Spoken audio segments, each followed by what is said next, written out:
So when I started this channel back about 2.5 years ago, my goal was to share information that I had stumbled upon so that other people could either learn from my mistakes or hopefully get an idea about helmets and then later action figures so they could make decisions on their own about whether or not they wanted to grab that specific item and avoid all the pitfalls and pratfalls that I had fallen into, and also to see the good things.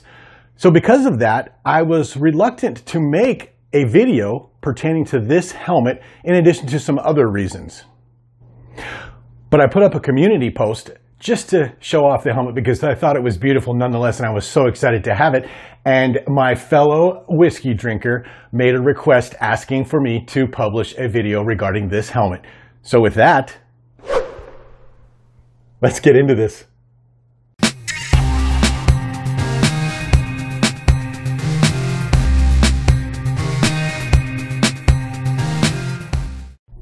All right, welcome to another episode of Paul's Collectibles. It's good to have you. Thanks for joining me. Today we're going to be talking about kind of a special helmet in my collection, and I believe the only helmet about which I haven't published a video. The Commander Gree Clone Commander helmet. Now, this is a great helmet. I'll start off right off the bat by saying I absolutely love it. I'm excited to have it. I was lucky enough to meet a lot of wonderful people since I started becoming a YouTuber or started publishing videos, and one of those is the illustrious and wonderful Andy Lemire from the Collectibles podcast. Recently, he got a hold of me and said, "Hey, Paul, I'm thinning out some of the items in my collection." And since he knows I'm an avid helmet collector, he said, "Hey, I'd love to sell you this Commander Gree helmet that I got." I was instantly excited because I had seen him talk about the helmet on the Collectibles podcast and thought it was a beauty. And he was also wonderful enough to sell it to me for exactly what he paid for it. Now, I don't normally talk about cost, but I think it's important in this case because one of the things that really make this helmet awesome is not only the quality and the look of it, but that it was only $150. Now, I will tell you, if you look around very quickly, say on Etsy, as you can see here, or on eBay for the Master Replicas helmet, these things can get ridiculously pricey very quickly. I mean, heck, the Black Series helmets are at about $150 now.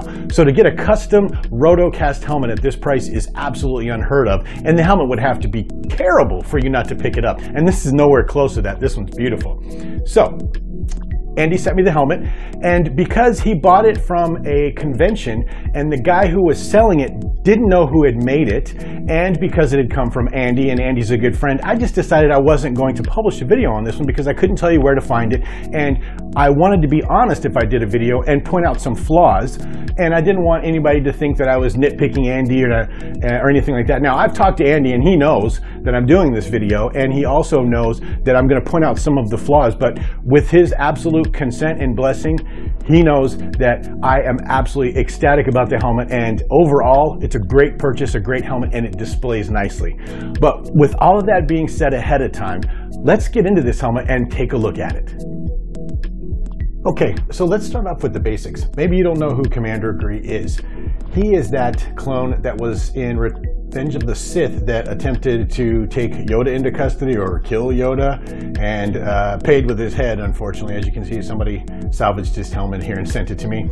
He also apparently made an appearance in the Clone Wars as well. I don't know a whole lot about the character from that series, but the helmet is really good looking, and I think he's designated as like CC 1009 or something like that. But he's one of the original clone commanders from the movies, and then has shown up in other media and has a very distinctive green look, as you can see here. Now, one of the things I want to talk about right off the bat is screen accuracy. And what I love about these custom helmets of these more obscure characters, especially ones that they never made a practical helmet for, is who's to say what's 100% screen accurate? Now, I know you can go to the 501st Legion CRL and get the authority on that, but most people only saw that helmet very briefly and were just enamored with the color choice, and this is a great, wonderful representation thereof, and it displays beautifully. Let's talk about construction. Okay, first of all, this is a very sturdy, very thick, this is a very heavy helmet.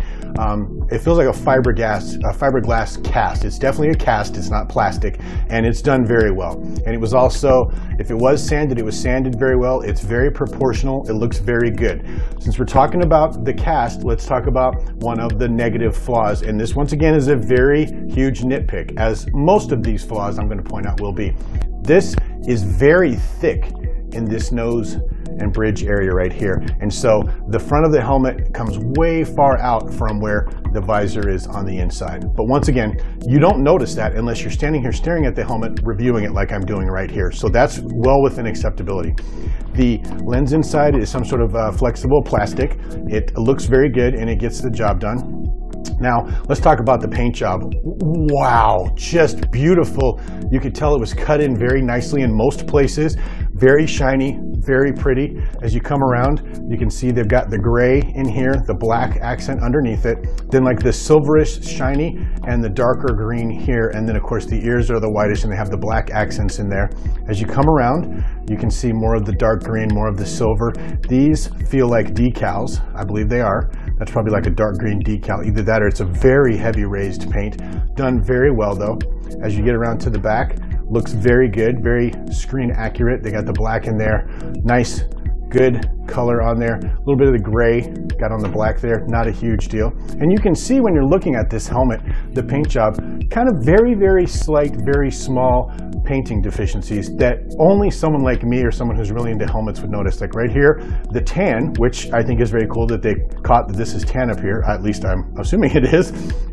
It overflows a little bit right there. The biggest paint flaw on this is in two places. Right here, if you look very closely, once again, a nitpick, you can see that the green doesn't come all the way up. It's like a little bit below the mohawk at the top there. That's very acceptable. The worst, unfortunately, is where the gray was painted in here. They painted the green after, and it looks like they couldn't decide if they wanted to finish the top green here or leave it gray. And it really kind of goes in the tooth area there. I would have gone ahead and painted that green if you asked me, because it looks like it should be subdued. But overall, what a phenomenal, beautiful paint job, so shiny. And if you look under here, this is very detailed, painted in very nicely. This feels like it's some sort of real metal situation. I'm not even sure what kind of grade that would be. And then the biggest flaw on this helmet that most people wouldn't even notice is if you look very closely at the teeth, there's no grating, there's no screening behind there. And if you look very closely, I'll show you in a second the interior of the helmet, there's a pad that you can see that's on the interior of the helmet. They didn't put any screening in there. I didn't even notice that for probably the first few days I had the helmet. So that's how really close you have to look at this helmet to find the flaws. But I mean, it displays nicely. It's been in the background of a few of my videos. I get compliments on it and I'm just ecstatic. Once again, for a $150 helmet, there is no way you can get this kind of quality or something this nice in that price range. So what a steal. Let's look at the inside really fast. And this is another lovely anomaly when it comes to these custom cast helmets. Number one, the entirety of this helmet, there's very thin padding glued on the inside, so that would be very comfortable to wear. And there's what looks like bed padding up at the top there, also very, very comfortable. It looks like the visor is in very, very well, and that's just very nicely done inside to finish that, because most of these cast helmets, they just come completely blank on the inside, as you saw with a couple of the other helmets that I've bought or made myself, and you have to do something with it yourself. But whoever made this sold it like that with the padding inside. And this is lined with like a rubber gasket on the bottom, so it comes off, so you get an idea of what you're looking at, just to give it that finished look. And very nicely done on the inside. But overall, I absolutely cannot complain. What a wonderful custom cast Commander Gree helmet. I don't normally collect clone trooper types like this with all the colors, but when Andy said he would sell it to me, first of all, he's a great friend. I was so excited to get it from him. Second of all, an awesome price. There's just no way you're going to be able to find a helmet out there in the wild like this at this price. So I can highly recommend, if you find something like this, to pick it up. And as you can see, this is an exercise and a lesson in what flaws, because there's always going to be flaws in these helmets. I've never found one that was perfect, even from some of the major manufacturers in Black Series. So you have to decide what flaws are acceptable to you. This screen doesn't bother me, the painting doesn't bother me, and I'm not even sure it's supposed to be shiny, but I like the shiny, so that's good for me, and I'm not going for 501st approval, and this one displays beautifully, which is what I do, display helmets. And finally, unfortunately, the head test. As you can see here, it doesn't fit on my head, and I think that has a lot to do with the fact that this ridge on the bottom here comes in really close. You could cut this back a little bit and line it, and that would allow it to go on my size 8 head. But as I mentioned, that's a flaw that I'm willing to accept, and as a matter of fact, is of no consequence to me because I don't wear these helmets. I'm not going to costume in these helmets. I'm simply going to display it. So for display, what a great helmet. Thank you once again, Andy from Chronicles, for thinking of me when you were ready to downsize your collection. And with that, if you're not a subscriber to the channel, maybe think about subscribing. That's a great way to support my efforts here at Paul's Collectibles. And if you're already a subscriber or somebody who's been watching my videos for a long time, you know I greatly appreciate you. But with that, thank you for joining me, and I will see you on the next video.